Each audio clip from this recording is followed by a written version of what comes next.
Vocês já repararam que toda vez que a gente faz alguma coisa nova ou está para construir algo, a oposição se levanta? Repararam isso? Seja no que for, se existe reconstrução, vai se levantar oposição.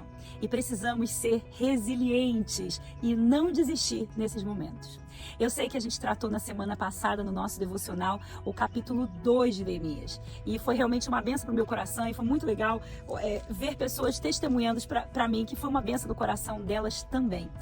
Estamos na nossa campanha de jejum e oração todo sábado, serão por 7 semanas na First Baptist Orlando. Estamos mergulhando no livro de Neemias. E aqui nos devocionais não ia ser diferente. E hoje, a lógica seria eu passar para o capítulo 3, mas versículo 11... até o versículo 20 do capítulo 2 ainda está ardendo no meu coração. Então eu queria que a gente focasse. Eu não vou ler novamente. Se você perdeu o devocional da semana passada, corre lá, porque eu leio todos os versículos. Não vou ler novamente para a gente não perder muito tempo. Mas você lê aí, se quiser dar uma pausa no vídeo e vai lá correndo dar uma lida. E aí eu queria justamente falar sobre essa liderança de Neemias, né? Porque ele era um homem que realmente, se a gente parar para pensar, realmente o livro de Neemias é um manual de instrução na vida de qualquer líder. E isso eu estou dizendo de trabalho, na sua casa, na igreja, seja onde for. Ele realmente, ele passa a ser uma referência para as nossas vidas quando a gente mergulha nesse livro. E eu fico assim vendo, o que me chamou muita atenção aqui, né? Entre esses versículos 11 ao 20, é o versículo 19, foi justamente como eu abri esse vídeo. Vamos aqui ler só o versículo 19, por enquanto. Quando, porém, Sanbalate, o horonita, Tobias, o oficial amonita e Gesem, o árabe, souberam disso, zombaram de nós, desprezaram-nos e perguntaram: o que vocês estão fazendo? Estão se rebelando contra o rei? Então, assim, não adianta, como eu falei, toda vez que um líder se levanta, a oposição vai se levantar. Os inimigos irão se levantar. Pode reparar que toda vez que você tenta mudar algo na sua vida, algumas pessoas vão se levantar para te distrair ou tirar o seu encorajamento. Elas vão fazer de alguma forma tirar o seu foco. E às vezes, infelizmente, até pessoas próximas. O inimigo, ele acaba usando as mesmas artimanhas. Ele não é muito criativo. Então por isso que precisamos estar atentos. E isso é uma característica de Neemias. Você vê que antes dele falar qualquer palavra, né? Se você ler aqui essa parte do versículo 11, você vai ver que ele observou a cidade, ele rodeou onde tinham as brechas, mas ele ficou, bico fechado.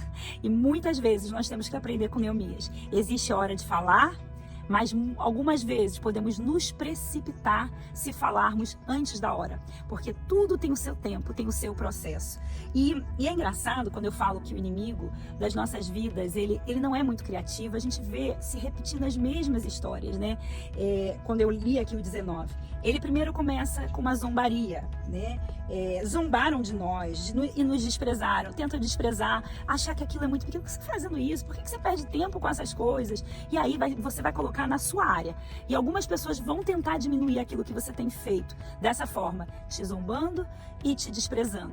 E a outra forma é com acusação, né?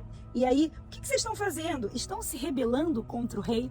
Lembra que eu mencionei no devocional passado o livro de Esdras?